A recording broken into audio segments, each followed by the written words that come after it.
What's up, everybody? Welcome back to Birthright and some more coverage here of the Wizard Realm spells.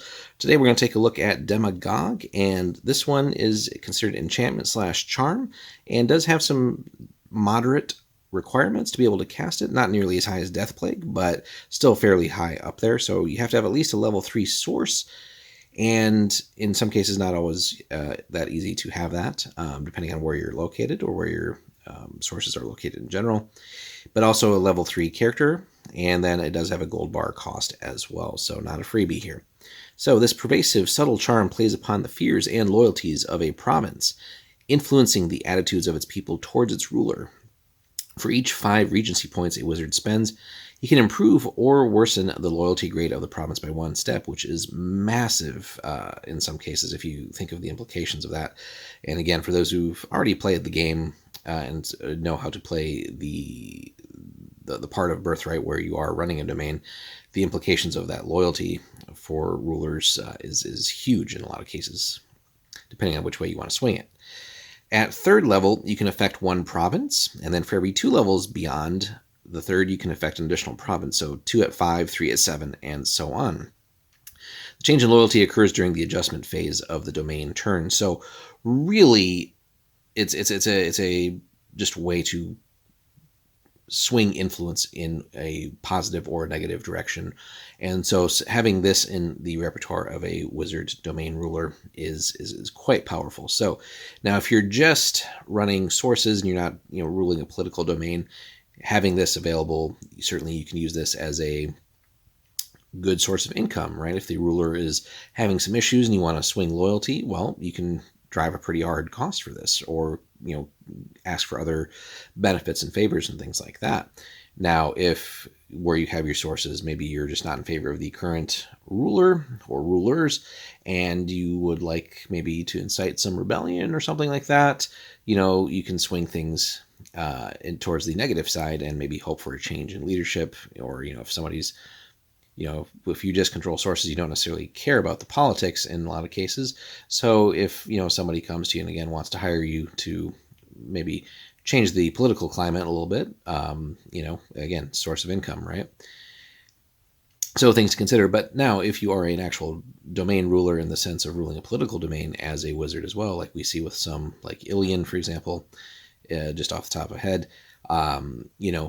regardless of what's going on, this lets you have like a buffer against some of the political issues and other things like that.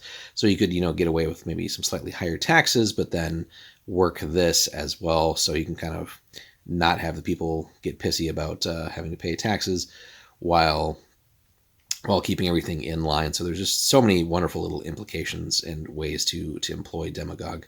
So, and obviously the higher your character level, the more influence that can really have as well. Now, and again, you do have to at least have a level 3 source, but we'll get into ley lines and other stuff at a different time.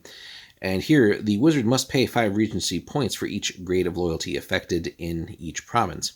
So casting a stable kingdom to rebellion could be potentially very costly. The new loyalty level can be affected normally by various events and so on and so forth. So doing this over and over again will be very costly in the long run. But if you have, again, the resources to spare and have accumulated things, and again, if you're maybe charging a cost and just doing this for other people that are asking for this, the ability to take maybe a prosperous kingdom and just completely destabilize it because you've created and developed a strong network of sources can be absolutely brutal.